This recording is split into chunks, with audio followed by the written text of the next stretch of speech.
So first piece, and I don't know, do you remember our first interaction?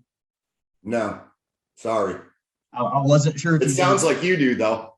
I can tell you right now that I could describe the jacket you were wearing. I could describe the room that we were in, because I would argue that it was probably the most impactful, I don't know, 5 to 10 minute interaction I've had in this business. Well, I'm almost afraid to hear what you have to say.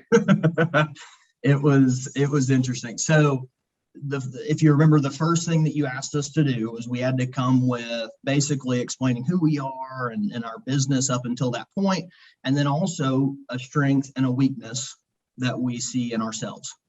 And so I came to that, and my first 4 years in this business, I would not wish on anyone. They were a grind. They were really difficult in a city I'm not from, and not making any excuses. It was just very difficult, and a lot of it due to my thinking. So I came in, and because I had seen a lot of people go before me, they said, hey, anytime there's homework, be prepared. Don't ever go to Effner unprepared or you will pay for it. And so I was like, I'm going to prepare.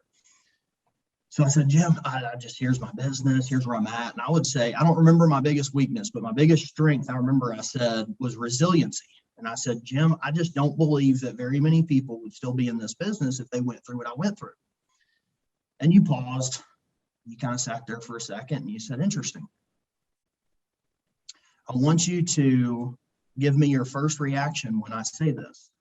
I think your resiliency is your biggest weakness. And I can tell you right now, I didn't say this then, but I was about ready to jump out of my chair because I think he is telling me this 5 minutes in. Oh man, I was pissed. And I just kind of sat there and I was like, okay. And I remember I said, Jim, I can't say that I understand what you mean.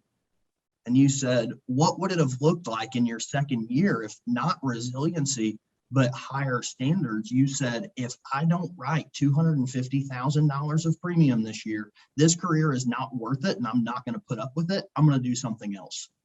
And that was your standard.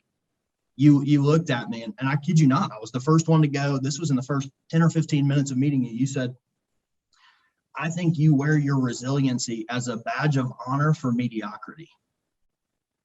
And I was not happy. Well, for at least the audience to know, Cory and I have become pretty good friends. Yes. And we do have a really good relationship. So yes, at least there's hope for resurrection here. So here's the point of that story.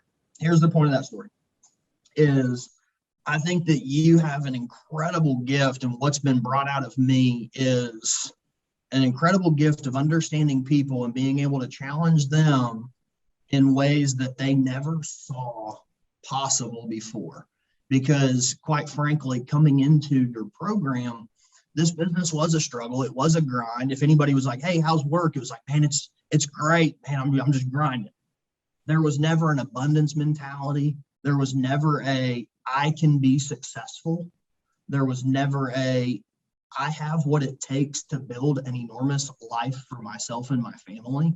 And that was really the first moment. And I can tell you that 10 minutes into working with you there was a precipice there that had been entered into. And so that was very impactful for me. I share that one story because I think about it quite often. I think about it even now when I'm setting goals or thinking through staff or team or any of that stuff. And I'm just kind of thinking, man, is this the abundancy that I want to live out of, or is this the scarcity that I once did? Because you can learn all you want, but if you don't unlearn those negative behaviors, there's nowhere for the new learning to go.